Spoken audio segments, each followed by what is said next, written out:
রাসূল সাল্লাল্লাহু আলাইহি ওয়াসাল্লাম এবার মজার ছলে বললেন, ফান করে বলতেছেন, এই একটা দাস আছে আমার কাছে, এই লোকটারে কে কিনবে, আমি বেচবো। উনি আবার একটু কুৎসিত দেখতে, একটু খাটো কুৎসিত শ্যামবর্ণের ছিলেন। উনি মদিনায় থাকতেন না, উনি মরুপল্লীতে থাকতেন, বেদুইন ছিলেন আর ওখানে তিনি অর্গানিক ফলমূল শাকসবজি চাষ করতেন। রাসূল সাল্লাল্লাহু আলাইহি ওয়াসাল্লাম ওনার এই অর্গানিক ফলমূল আর শাকসবজি খুব পছন্দ করতেন, ফলে উনি প্রায় সেই মরুপল্লী থেকে রাসূল সাল্লাল্লাহু আলাইহি ওয়াসাল্লামের জন্য অর্গানিক ফ্রেশ ফ্রুট আর শাকসবজি মদিনায় নিয়ে আসতেন এবং এগুলো ফ্রিতে দিতেন রাসূল সাল্লাল্লাহু আলাইহি ওয়াসাল্লামকে অ্যাজ এ গিফট। আর কিছু শাকসবজি ফলমূল তিনি মদিনার বাজারে বিক্রি করতেন। তো একবার তিনি এসে রাসূল সাল্লাল্লাহু আলাইহি ওয়াসাল্লামকে অর্গানিক এই ফ্রুটগুলো দিয়ে বাকিগুলো মদিনার বাজারে বিক্রি করতেছেন।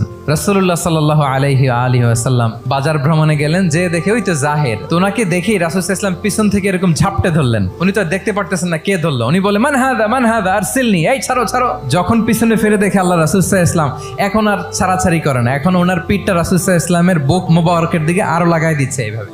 ফান করে বলতেছেন, এই একটা দাস আছে আমার কাছে, এই লোকটারে কে কিনবে, আমি বেচবো। জাহের রাদিয়াল্লাহু তাআলা আনহু বলেন, ইয়া রাসূলুল্লাহ, আমি কালো মানুষ, আমি সস্তা মানুষ, আমারে বেচলে বেশি দাম পাবেন না আপনি। রাসূল সাল্লাল্লাহু আলাইহি ওয়াসাল্লাম বললেন, হে জাহের, তুমি আল্লাহর কাছে সস্তা নও, তুমি আল্লাহর কাছে বড্ড দামি।